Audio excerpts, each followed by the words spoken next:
Hey, everybody, and welcome to another edition of TryKnoxville.com. Mike Roberts along for the ride. And wow, what a crazy couple weeks it's been as far as the weather's concerned if you live here in Knoxville, Iowa. But hey, we're still functional, still going strong, and wanted to bring in a special guest for everybody. Besides Try Knoxville, we also have the Knoxville Chamber of Commerce, of course, but we also have a group called Thrive Knoxville. And Tyler Christian was kind enough to take time out of your schedule and a busy schedule you've had for the last few weeks. But I always do this at every show. For those that don't know who you are, let's get back in the old Wayback Machine, as we call it, and let's talk about where you were born and raised, where you grew up at. So I am an original Marion County resident. I grew up in Tracy, went to Twin Cedars High School, graduated from Twin Cedars in 2003. And then I continued my education at Iowa State University for civil engineering and graduated in 2008 and started off my career in the consulting engineering world with my wife and I living in Nevada and working in Des Moines, and eventually found our way back to Marion County through my current position as Marion County engineer. I guess let's talk a little bit more about growing up in TC area, because, I mean, Twin Cedars just down the road from Knoxville, so you're a Marion County native. Sports, anything like that? Playing them there? Yep, I was a four-sport athlete, quarterback on the football team, took baseball team to state our senior year. I was on that team, so... I can ask that because I actually took pictures of you when you were playing sports in quarterback. I covered TC football back then for newspapers, so that just tells me how much older I am than you, so all that does a little bit. But family-wise, I know got one daughter? One daughter, Yeah. Yep. She is 2.5 years old and is full of energy and full of life, and she's a joy to have around. I just spent the last couple hours with my grandkids. I got 3, and 2 of them were hanging out with me. One of them is going to be 5 in April. One's going to be 4. And I want to funnel that energy somehow and just give myself a dose of that. It's unbelievable how they go. Yeah, it is. And a day by yourself with them, and you're worn out. Oh, so exactly.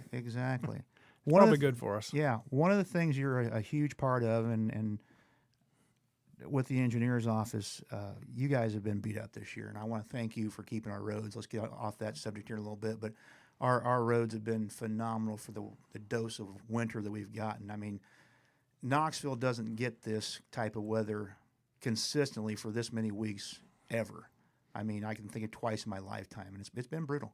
Yeah, it has. It's been one of the top 5, and really the thanks doesn't go to me. It goes to our operators on snowplows and motor grader operators. They're the ones out there putting in the long hours and doing the work. You got a good group of guys out there, and always feel safe going out and traveling every morning, every afternoon on the gravel roads and down the county paved roads as well. But we brought you in to talk about Thrive Knoxville. And again, Try Knoxville itself is for promoting Knoxville. Same thing with Thrive Knoxville. You guys are just trying to make things happen as a group. Now, this group organization, I'm trying to remember, has it been 3 or 4 years around now? I believe it's been 4 years. 4 years, yeah. Yeah, I've been involved for about 3. Okay. And this was an idea combination of school, city, county. Everybody kind of got together, and several community leaders got together and said, all right, let's assist. Let's not take over what the Chamber of Commerce is doing. Let's not try to drive the Chamber of Commerce out. Let's make it better. Let's help out and do some more events and get some bigger things going. And these things include not just promotional things, but simple things as cleaning up the parks and stuff like that. Yep.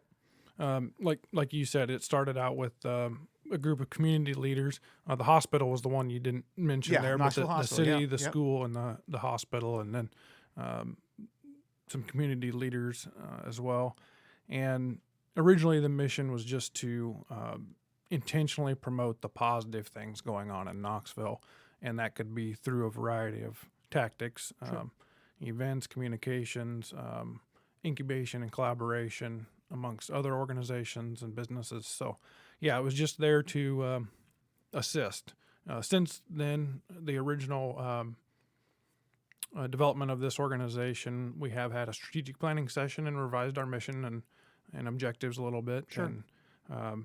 And, but we're proud of what's been done thus far, and I think there's many, many good things on the foreseeable future here. You know, one of the things that I was a part of on that first year, if you will, was that spring cleanup and the way we handled the parks and everything else. And I'm also a member of the Optimist Club, so we kind of worked together with the club and doing things together on that.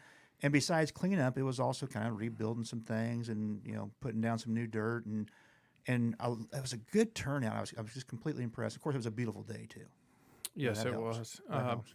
And actually, it's funny you mentioned that because that's actually before I was on the Thrive board. I was co-chair of Spring into Parks for the first year, and that's kind of how I became a member of the board. Was I guess through my experience there, and then the board asking me to serve as an at-large member.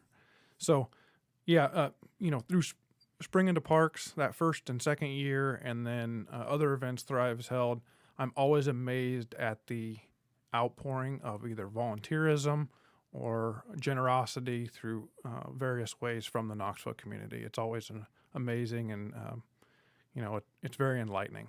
I had an interview this morning for my newspaper with Marion County Bank, and they're getting ready to sponsor an ag market outlook. But one of the things we talked about, and you talked about generosity, this last year with COVID has been a financial nightmare for a lot of places, a lot of people.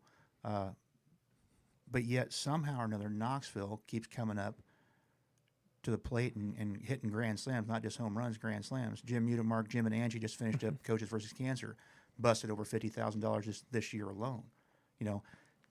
My bet was they do good, but I didn't realize they'd do so good. I mean, it was record setting. The donations in the community have been phenomenal. That's something that this town's always been good at, stepping up and helping. We may, like any other city, any other small town, any other community, we may sit there and nitpick and grouch, and I'm sure you get plenty of calls at the engineer's office if my gravel road has potholes in it or something like that. But the bottom line is, when it comes time to step up and help people out, our community is home run all the time. Absolutely, and it can come from in a variety of ways. Right. And the volunteerism is one area that really impresses me. Financial contributions can come from where you least expect as well. And, you said it, it's just a great community to live in, work in, and be a part of. How many members are on Thrive as far as the board's concerned? What's the board consist of? Right now we have 7. Okay. We have a member from the school, the hospital, the city, and right now we have 3 at large, Okay. and an advisory member from Very the good. chamber.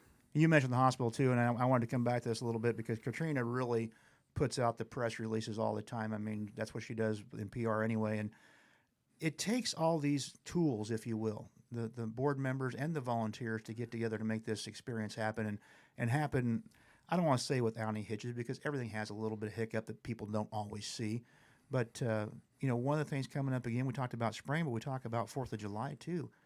We are putting on some good stuff with fireworks. And again, it kind of went up the roller coaster, fell apart. Now Thrive steps in, and we're back in business again.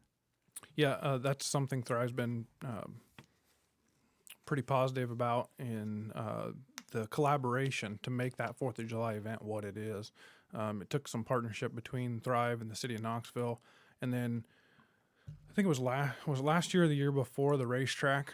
I'm not as involved in that one as others, but the racetrack and Thrive worked together to move the fireworks from the previous location, and so what a great event. That was basically started from scratch. I don't know if in previous history if there was any type of 4th of July event, but there was nothing immediately before held around the 4th of July, and that was something that the community expressed interest in, and it brings people to town and promotes Knoxville in a positive way, which was the goal. Yeah, about the time you were graduating high school, we did have some decent 4th of July stuff going on, and it kind of fizzled out, and now it's back better than ever.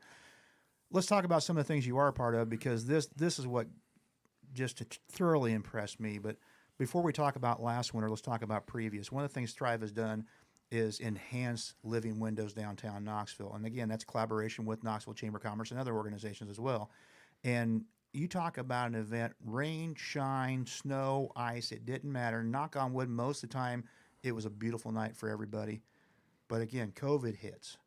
And yes, we kind of had living windows, but we discouraged the large groups because of COVID, obviously. We didn't have the food, the vendors, the Santa Claus thing was different, which was amazing to me.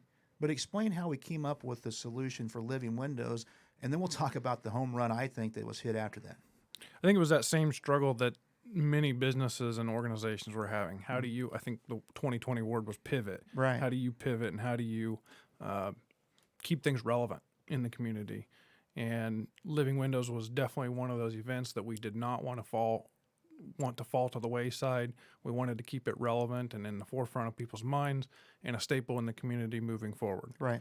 And so that was really a struggle. What do you do to promote a socially distanced event that's safe for the community, but yet brings joy and puts people in the holiday spirit? And so over a couple of meetings, we just brainstormed on, what are the things that we currently do that we could tweak a little bit to make them acceptable for social distancing and safe. And then what things could we add to be a little bigger event than just a plain virtual tree lighting. So yeah, and you mentioned pivot being the word 2020, and I think that the biggest word you just fell back on too was virtual. Everything became virtual in our lives, and you and I right now are in a podcast 6 feet apart on a table. I used to do this podcast in a room half this size. It was a cubicle actually, and Hatch can tell you that. I mean, literally, we could reach out and just touch the other guy. You have to take in consideration of how everybody feels about this right now, and the fact that it's a serious infection still. You guys came up with virtual tree lighting.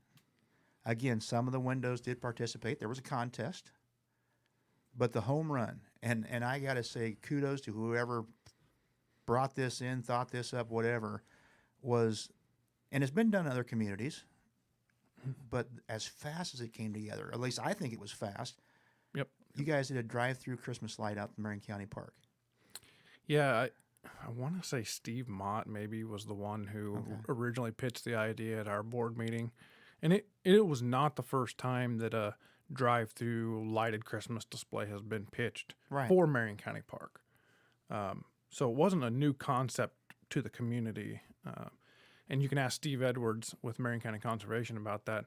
I think 1991 or 93 was the first discussions he had surrounding this idea. Okay. And he has notes and meeting minutes from the early 2000s when it was really looked into substantially, but never came to fruition. So we kind of pitched the idea, and there was quite a bit of hesitation from the Thrive board on the timeline. I can say because it was was it September, late September, October? Late September. We had in total 10 weeks from the board meeting to the first day that we would have been open, which was the evening following Living Windows. So and you had no displays? We had no displays. Nothing from that first meeting? Correct. And the first meeting was really just the pitch. Right. And it was followed by subsequent meetings with the partners. And this really became more than Thrive's event. It was an equal partnership between Marion County Conservation and the Marion County Historical Society. Right. Because obviously the venue at Marion County Park, we needed to secure that partnership with them. But then the more we talked about it, and especially in the first year, how could we quickly make this a substantial event that people are enthused about, talk about, but yet we leave them wanting more? And we looked at the historical village out at Marion County Park that's run by the Historical Society and said, well, we can just string some lights on these buildings. And that alone would be intriguing for people to pull in and take a look at what we have. Sure. So it was a couple weeks after the original pitch before we had the steering committee or the Marion County Christmas committee formed and everyone in agreement that we're going to go. We had that discussion many times, go or no go. And in the meantime, we were feeling out other nonprofit organizations, business owners, gauging interest, I guess, to help make our decision on whether to go or no go. One of the things I always push about Knoxville is the fact, and we talked about this a little bit, is when we want to do something, we make something happen. So if you're thinking about moving to a community that matters to you and you want to be a part of it and you want it to be a part of you, this is a prime example of what we're talking about, because now you've had a meeting. 2 weeks go by before we pulled the trigger on this meeting. So now you got 8 weeks left to put this together. And stringing the lights on the building sounds simple enough, not a big deal. But it was way, way, way more than that because, as you mentioned, the businesses, the nonprofit organizations, everybody came together and made this a drive-through, not just in the historical village portion, but part of the park as well, basically the north half of the park. Yes. We used probably 80% of the campsites in the park. And, there were times when we were looking at each other across the table saying, are we going to have enough lights to make this work? Sure. We're going to drive around a 3/4 of a mile loop, and how bare is it going to be? And it was quickly realized how much community collaboration we had. Once we decided to go, it was just a matter of weeks, and we had an outpouring of lights donated, financial contributions of all types, sponsorships, organizations looking to create or purchase a display or assist with setup and tear down. So all the things we have seen in our community before. Mm-hmm. But with the hesitation of the timeline and COVID, we weren't sure what to expect. Sure. And to be honest with you, that time of year we start playing with fall, could be rainy, could be snowing, could be anything, up to the event even. Correct. And it was put together. I don't know who did the map on it, but I went through it. It was actually one of the weekends that was probably the worst weather, and still phenomenal turnout on the Saturday night that I went through. But what got me was there was no, as you mentioned, gaps. There was something to look at with every turn, something to look at with every time you went forward, and it wasn't the same humdrum, reindeer jumping over the car, snowman. It was unique to Knoxville. I used the National Sprint Car Hall of Fame Museum Library as our podcast show. They had something out there. Knoxville Raceway right outside the corner. They had something out there. Candy's Flowers. I mean, everybody that just seemed like there was something about Knoxville all out there. How long did it take to put this together as far as once the map was designed, and how long did it take to build this thing? That up until the night we opened, essentially. Right. And even a couple days after we opened, we were making a few tweaks, and we had a few dark spots in there. But, without the community buy-in, we could not have done it. Like you said, there were all kinds of entities that came forward with displays. And once we had that map, we thought that's going to be hard to fill in. Sure. But there was... the list just kept growing and growing, and we phone call. And what's really intriguing about this whole thing is there was hesitation, and many of them said the timeline's too short. We'll see you next year. Sure. After we see how it turns out. Right. So that's really interesting for next year's event. But going back to one thing you said earlier on the planning stage and the behind the scenes, one of the initial efforts was, can we light the historical village? Because you have historical buildings that have been moved in from all around Marion County. Sure. And they really don't have a great electrical system. No, there's not a grid there. Lights? Yeah, there's not a grid there. Yeah. That was one of the initial challenges. And man, I can't say it enough how much help the Marion County Historical Society provided. Those guys solicited donations. They solicited sponsors of commercially purchased displays. Mm-hmm. They talked to nonprofits about building displays and businesses, and literally were door knocking through the pandemic and making phone calls and that sort of thing. Not only that, they were decorating the many buildings they had out there, and I do believe was one of the staples of our event was having those buildings in the historical village lit. That village, since we're talking about that subject, the museum itself also, if you've never been out there and taken a tour, I encourage anyone who listens to the show to go out there and do that. I'm in awe when I step inside. It's just amazing the history of Marion County that's inside that building, the museum part of it, plus the village itself. I mean, the unique buildings and the stories behind them. But it just the pictures, the clothing, I mean, everything is just unbelievable. And that, a lot of people think that group is crazy. I think they're a little bit crazy because they're so passionate about it. I mean, you mentioned it. When they take a hold of something, they're not afraid to knock on doors and go out and make it happen. Yep. And it's another great organization of this Thrive Knoxville that got put together on this Christmas display. You mentioned next year. Let's come back to next year and see how it is next year.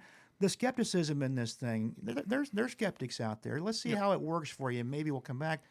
Was this even a thought of being a next year? Because this was supposed to be, the way I understood it, maybe I'm wrong, this was supposed to be a let's get something taken in place of living windows that the community can be proud of, but not and actually add on. You're not completely wrong. Yeah. But when Thrive talked about it, we knew we did not want to take anything away from events already going on in that time frame in the community. The Historical Society has a festival of trees during a similar time frame. Thrive has living windows. And in all fairness to the community and those events, we did not want to take away. We wanted them to help promote and be collaborative. And I think there was much discussion around, is this a one-time thing due to COVID? Mm-hmm. But I think the general consensus was, let's keep it going if we can. If it's a success, we can keep it going and we can make it a great partnership and advantageous to Living Windows and other community events during that time frame. And the interesting thing is, since then, there's been a huge outpouring of ideas surrounding how we can tie Living Windows and what the downtown businesses did in replace of Living Windows this year to our Marion County Christmas lighted display. When you guys started putting this together, when it came into play, first night, what were you hoping for numbers wise as far as the whole thing every weekend? What was the final goal? Our goal was to have 100 cars a night. Right. And the first night we had 250. So, 253. Yeah. And there were times, we were backed up onto Willits Drive and past Panther Drive, and it was exceeding our expectations 1 hour in. Yeah. So we were hoping to average around 100 cars a night. I think AC told me that the worst night, which I think was the night I was there, the worst night still met the goals of what you anticipated to be an average. Yeah, I think the worst night was 120 some cars. Yeah. Yep. So and obviously, the weather was terrible. Yeah, and that weekend was something. The volunteers, I know the night I went through, AC was up front, or not up front, second one in. Craig Egan was up front, and again, the weather was crap. I mean, it just sucked. How many volunteers did it take, not to build the thing, obviously, but to run this show? There were at least 5 to 6 there, if not more, per evening. Okay. And we were open Friday, Saturday, Sunday, every weekend between November 19th or 20th, I think it was, through the 24th and of December. And, our original plan was to have 3 to 4 volunteers. We quickly realized that it was going to take more than that. Sure. And this is where I need to give kudos to the Historical Society again, because they stepped up and they basically asked their membership, those that weren't on the steering committee for the event, right? They asked the remaining committee members to step up, and they did, and in a big way, and helped us out. Plans for next year are already in place. We're just months away from that. We've got other events coming up. I know you guys met the other day and was talking about 4th of July. Probably talking about spring in the parks again. I'm cleaning up or something. I'm guessing modifications, whatever. Yep. Those have all been kicked around, Sure. Or plans are underway. There's a really good group with the 4th of July committee that have come back every year. They're kind of getting the hang of things there. The planning for that, I believe, is a little bit smoother than it's been in the first couple of years. And spring into parks, we've tweaked that a couple different times. Not sure what that'll look like this year, but we will definitely be moving towards planning that. It's always fun to start planning things for spring when you're in this type of winter. Exactly. So, Exactly. Other things, town talks, Right. we want those to stay relevant as well, which has been pretty hard with COVID. How do we tweak our format to work? And we have an idea there, and I think you can expect to see more on that here in the coming month or two. Yeah, I was actually MC of the last town talk I think we did was about a year ago. Yeah, and we want the content of those town talks to be have enough substance that people are tuning in. So there's a couple different things going on in the community that we've been keeping an eye on, and VA, for example. Sure. And we just haven't had enough information yet that isn't already covered in other media sources. Sure. So we're hoping to kick one of those off here fairly soon, and it will be in a virtual format of some kind. But I think those are a very good way to get community input and buy-in. The community had a chance to ask questions on the school bond issue. Yep. They'll have a chance to ask questions on the VA, even through the virtual format. And, there's some other things coming up at the community as well with the hospital and school that we'll be looking at future town talks for. Very good. I promised you I'd have you out of here in a half hour. We're running out of time already. If someone wants to become a volunteer for Thrive, what's the best way of doing that as far as getting a hold of anybody? Go through Facebook? I know you got a Facebook page. We have a Facebook page, but I would say email. Okay. It's Thrive Knoxville IA@gmail.com. Okay. And, we all check that regularly, and we can get back to you. And if you're new to the community, this is a good way to find out what's going on through Thrive and through the chamber. And so... Very good. Thank you, my friend, for coming in. I appreciate you and everything you guys are doing for Knoxville. And that's what this show is all about. That's what Thrive is all about, just promoting Knoxville. And if you're thinking about checking things out, hook up with us through our Facebook page. And again, Tyler, we'll talk to you again sometime. Anytime you guys need some assistance getting things out, let me know. I appreciate you having us on. All right, that's going to wrap it up for this Try Knoxville. We do want to remind everybody that Marion County Bank is sponsoring 2021 Ag Market Outlook Plus. This is a chance for area farmers to get together, and a couple speakers coming in, one of them being Chad Hart, the other one being Charles Brown. They're going to give you some expert sound advice. There's no charge for this. You do have to register, and if you can, register by February 26th for this event. They are cutting it off at 50 people, and it will be face-to-face. They're going to have it at the extension office in the gymnasium, and they'll be able to social distance on that as well. For more information, you can call 641-842-2014. We'll see everybody next time on Try Knoxville.